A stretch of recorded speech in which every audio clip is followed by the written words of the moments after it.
Hello and welcome back to my channel. Shakespeare sonnet series का आज हम second sonnet पढ़ेंगे। जो शेक्सपियर के पहले कुछ सोनेट हैं वो प्रोग्रेशन थीम पर बेस्ड हैं। पहले सोनेट में भी हमने पढ़ा था कि शेक्सपियर जो हैं वो एक यूथ से कह रहे हैं कि उसे शादी कर लेनी चाहिए और उसे बच्चे पैदा करना चाहिए ताकि उसकी जो ब्यूटी है वो वेस्ट ना हो और उसके बच्चों के रूप में हमेशा इस संसार में जीवित रहे। तो चलिए स्टार्ट करते हैं second sonnet. When 40 winters sail beside thy brow and dig deep trenches in thy beauty's field। तो यहाँ पर शेक्सपियर कहते हैं कि जब 40 सर्दी यानी कि जब तुम्हारे जीवन के 40 विंटर्स गुजर जाएंगे, सेल बिसाइज दाई ब्रो, एक तरह से तुम्हारे माथे को जो है जकड़ लेंगे, बिसाइज कर लेंगे। बिसाइज होता है चारों तरफ से घेराबंदी कर लेना। जैसे कोई किला है, कोई फोर्ट है, तो उसको क्या दुश्मन क्या करते हैं, उसको चारों तरफ से घेराबंदी कर लेते हैं। तो उसी तरह से जो तुम्हारे माथे को जो है, तुम्हारे शरीर को 40 विंटर पकड़ लेंगे, यानी कि तुम जब 40 वर्ष के हो जाओगे, जब तुम बुढ़ापे में कदम रखने लगोगे, एंड डिग और खोद देंगे डीप गहरी ट्रेंचेस, खाइयां इन दाई ब्यूटीज फील्ड, तुम्हारे सुंदर खेत में। इसका मतलब है कि जैसे खेत होते हैं तो उसमें क्या होता है कि उसमें जब हम कुछ बोते हैं तो उसके लिए क्या करते हैं, उसके हमें खाइयां खोदते हैं, उसमें क्यारियां बनाते हैं। तो इसी तरह से जो है वो ब्यूटी को डिस्क्राइब कर रहे हैं। वो कहते हैं कि जो तुम्हारी सुंदरता है, जो तुम्हारा ये सुंदर माथा है, जब तुम 40 साल के हो जाओगे तो इस पर रिंकल्स पड़ जाएंगे। देखा होगा ना, जैसे बुढ़ापा आता है तो क्या होता है कि माथे पर लाइंस बननी स्टार्ट हो जाती है और कुछ उभरा हुआ सा होता है, कुछ उभरा हुआ सा होने लगता है। तो इसी तरह से जो है तुम बूढ़े हो जाओगे, तुम्हारे माथे को 40 साल पकड़ लेंगे, तो तुम्हारे माथे पर, तुम्हारे चेहरे पर रिंकल्स आने शुरू हो जाएंगे। Thy youth's proud livery so gazed डोंट नाउ, और जिस पर तुम प्राउड करते हो, अपनी जिस सुंदरता पर तुम प्राउड करते हो, सो गेज डोंट नाउ, जिसको सब तकते रहते हैं, सब गेज करते हैं, सब बहुत ही आश्चर्य से देखते हैं तुम्हारे सुंदर से चेहरे को, नजरें नहीं हटा पाते। Will be A tattered wheat, लेकिन क्या होगा, बाद में यही चेहरा एक फटे हुए कपड़े की तरह हो जाएगा। टैटर्ड होता है फटा हुआ, और वीड होता है जो एक अनवांटेड प्लांट्स होता है, एक ऐसा पौधा, एक तरह जंगली जो झाड़ीदार जो पौधे होते हैं, जो जंगली जो पौधे होते हैं, जिनको मतलब हम उगाना नहीं चाहते।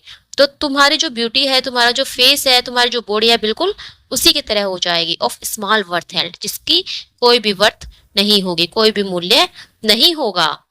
देन बीइंग आस्क्ड, तब तुमसे पूछा जाएगा, where all thy beauty lies, कि तुम्हारी सुंदरता कहाँ चली गई। उस वक्त जब तुमसे पूछा जाएगा कि तुम्हारी सुंदरता कहाँ चली गई, where all the treasures of the lusty days, और जो तुम्हारे लस्टी डेज थे, जो तुम्हारे दिन थे, एक तरह से जो है तुम्हारे सेक्सुअल के जो डेज थे, उसमें तुमने कुछ नहीं किया, वो खजाना कहाँ चला गया, तुमने उनको वेस्ट कर दिया। तो वो खजाना कहाँ है।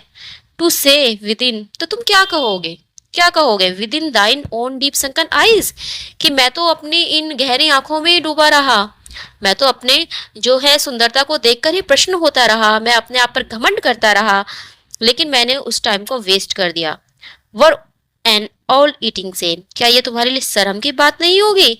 एंड थ्रिफ्टलेस प्रेज, थ्रिफ्टलेस प्रेज होता है, प्रेज मतलब प्रशंसा करना, और थ्रिफ्टलेस होता है मतलब जो ऐसी प्रशंसा जो तुमको डैमेज करे, जो मिसप्लेस हो। तो ये जो तुम्हारी प्रशंसा है, जो तुम्हारी ब्यूटी है, उसकी जो सुंदरता की जो प्रशंसा होगी, क्या तुम्हें ऐसा नहीं लगेगा कि वो फिलहाल डैमेज है।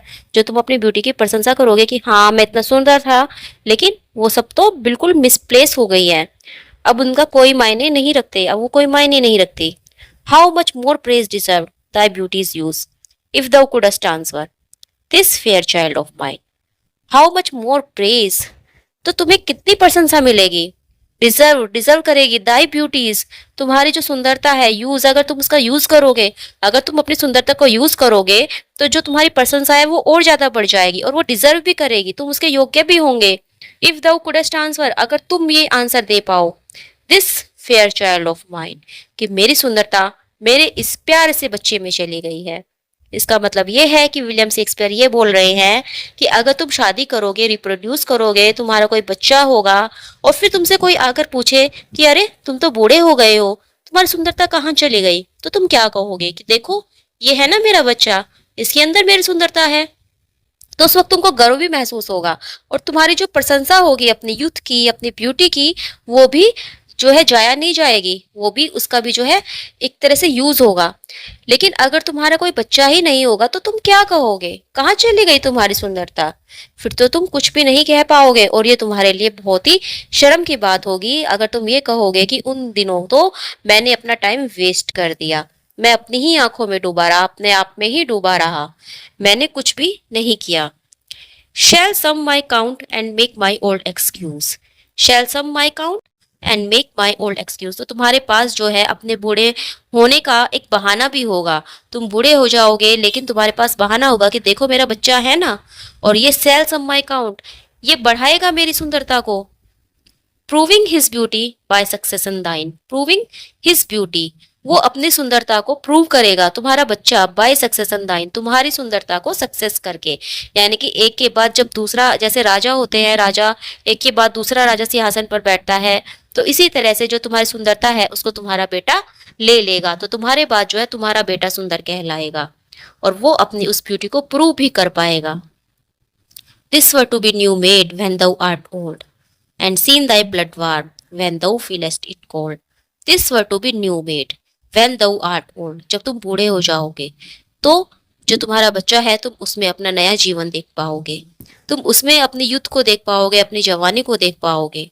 And see thy blood warm when thou feelest cold, feelest it cold, और जब तुम्हें ठंड महसूस होगी, जब तुम्हें अपने बुढ़ापे से डर लगेगा, जब तुम्हें अपने बुढ़ापे को एक तरह से तुम मतलब सर्दी महसूस करोगे, ठंड महसूस करोगे, कप कपाने लगोगे, तो उस वक्त तुम अपने जब बेटे को देखोगे तो तुम्हें उस गर्म खून को देखकर, उसके ब्लड फार्म को देखकर क्या होगा, तुम्हें खुशी होगी, तुम्हें एक नया जीवन मिलेगा, तुम्हें ऐसा लगेगा कि शायद तुम अपने बेटे के रूप में जी रहे हो, और तुम इस संसार से विदा नहीं होगे। तुम्हारी जो यादें हैं वो तुम्हारे बेटे के रूप में, तुम्हारे बच्चों के रूप में इस संसार में रह जाएगी।